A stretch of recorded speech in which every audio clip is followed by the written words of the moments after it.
Good morning friends. तो कैसे हो आप सब? आई होप आप सब बहुत अच्छे होंगे। Welcome back to my YouTube channel Hindi साहित्य और व्याकरण। तो आज का हमारा टॉपिक नंबर 7 रहेगा, जिसका नाम है आदिकाल की प्रमुख प्रवृत्तियाँ। तो चलिए शुरू करते हैं। हिंदी साहित्य के इतिहास के संवत 1050 से लेकर 1375 तक का काल आदिकाल कहलाता है। ठीक है, 1050 से लेकर 1375 तक यह युग विशृंखलता ग्रैकल्य और प्राज्ञ का युग था।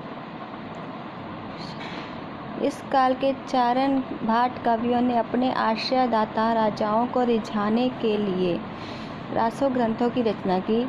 इन ग्रंथों में पृथ्वी रासो, हमीर रासो, खुमान रासो, विसलदेव रासो आदि ग्रंथ अत्यंत प्रसिद्ध है। ये हम पढ़ चुके हैं कल। इन ग्रंथों की प्रवृत्तियों का वर्णन इस प्रकार है। आश्रयदाताओं की प्रशंसा। तो प्रवृत्तियाँ मतलब विशेषताएं पर इस काव्य की। तो देखिए, रासो ग्रंथों के रचयिता चारण और भाट कवियों ने अपने आश्रयदाताओं की प्रशंसा के पुल बांधे। प्रत्येक कवि ने अपने आश्रयदाता को सर्वश्रेष्ठ, वीर, दानी, दृढ़ प्रतिज्ञ, शरणागत, वत्सल घोषित किया। यही वर्णन कहीं कहीं तो अतिशयोक्ति पूर्ण कहे जा सकते हैं। मतलब उन्होंने बहुत सारा बढ़ा चढ़ाकर उनकी प्रशंसा की है अपने आश्रयदाताओं की। कवियों ने ऐतिहासिकता का अभाव। इस काल में कवियों की कल्पना की उड़ान काफ़ी दूर तक थी।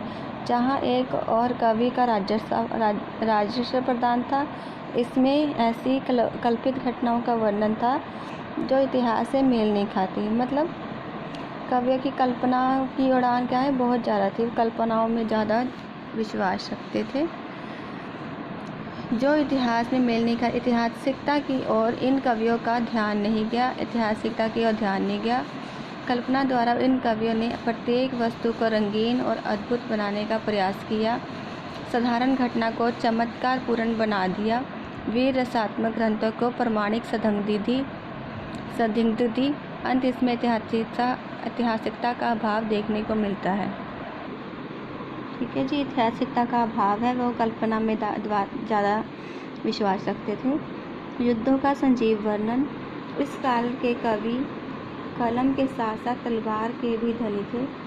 वे अपने आश्रयदाताओं के साथ युद्ध करने जाते और युद्धों का चित्रण इस काल के मुख्य विषय रहा। यह वर्णन सुंदर, सजीव एवं यथार्थ है। कविगण रस भरे छंद सुनाकर अपने आश्रयदाताओं को युद्धोन्माद से भर देते थे। मतलब क्या करते, रस भरे छंद सुनाकर मतलब उनके अंदर युद्ध की भावना और पैदा कर देते थे। राजपूतों की वीरता का उन्मादी वर्णन इन ग्रंथों से भरा पड़ा है। पृथ्वी रासों में जयचंद, गौरी आदि प्रमुख है। डॉक्टर श्याम सुंदर दास के शब्दों में इस काल की कृतियों का युद्ध वर्णन इतना मार्मिक तथा सजीव हुआ है कि उनके सामने पीछे के कवियों का अनुप्रात गर्भित किंतु निर्जीव रचनाएं नकल से जान पड़ती हैं। मतलब इतना सजीव हुआ है कि जो भी निर्जीव वस्तु है वो भी उसमें भी जान सी पड़ जाती है। वीर रस और श्रृंगार रस। यह सर्वमान्य है कि इस काल में वीर रस प्रधान रचनाएं अधिक हुए हैं, ज़्यादा वीर रस, इसलिए इस काल को वीर गाथा काल कहा है।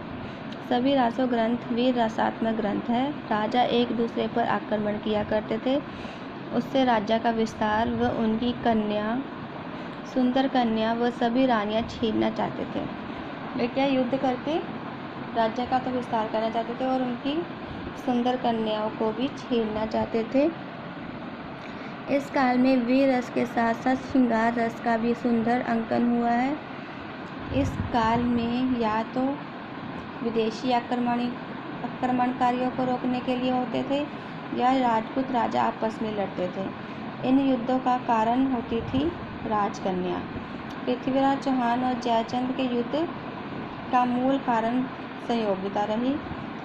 मतलब संयोगिता के कारण ही पृथ्वीराज चौहान और जयचंद के बीच युद्ध हुआ। श्रृंगार रस के दोनों पक्षों में संयोग श्रृंगार का ही चित्रण अधिक रहा है, पर कहीं कहीं वियोग वर्णन भी है।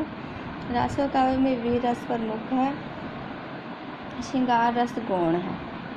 वीर रस के सहायक रौद्र, विभत्स और भयानक रस को इन वीर कथाओं में पर्याप्त स्थान मिला है। ठीक है जी। आगे है संकुचित राष्ट्रीयता। इस काल के राजपूत राजा पर्याप्त स्थान मिला है। राजपूत राजाओं पराक्रम और शौर्य के महान कहे जाते थे।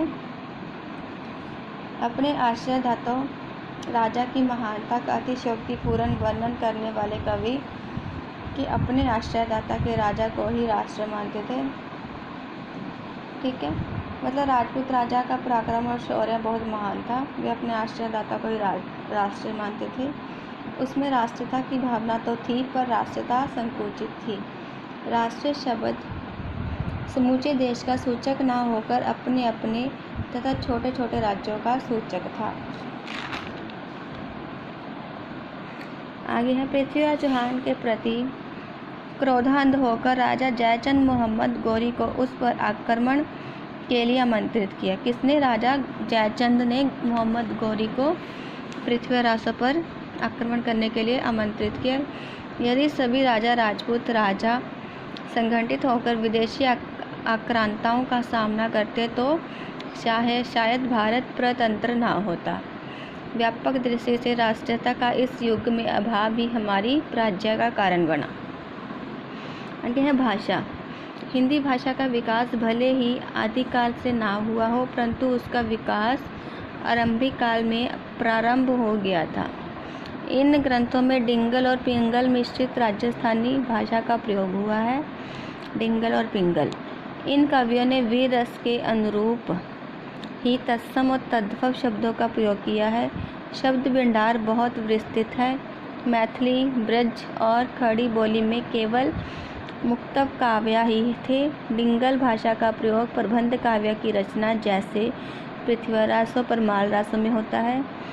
आदिकाल अपभ्रंश और हिंदी के संकरण काल का काल था, इसलिए इस युग का काव्य ग्रंथों की भाषा का विविध रूप मिलते हैं। नेक्स्ट है छंद और अलंकार।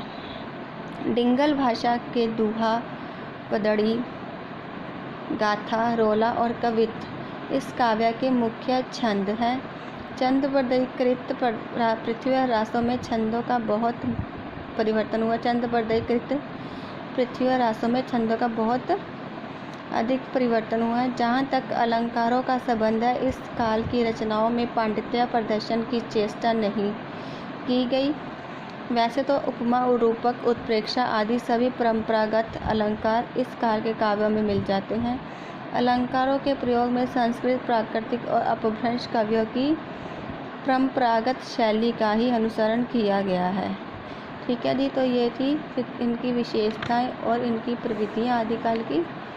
आश्रयदाताओं की प्रशंसा, ऐतिहासिकता का अभाव, युद्धों का संजीव वर्णन, वीर रस और श्रृंगार रस, संकुचित राष्ट्रीयता, भाषा, छंद और अलंकार। तो निष्कर्ष में क्या है?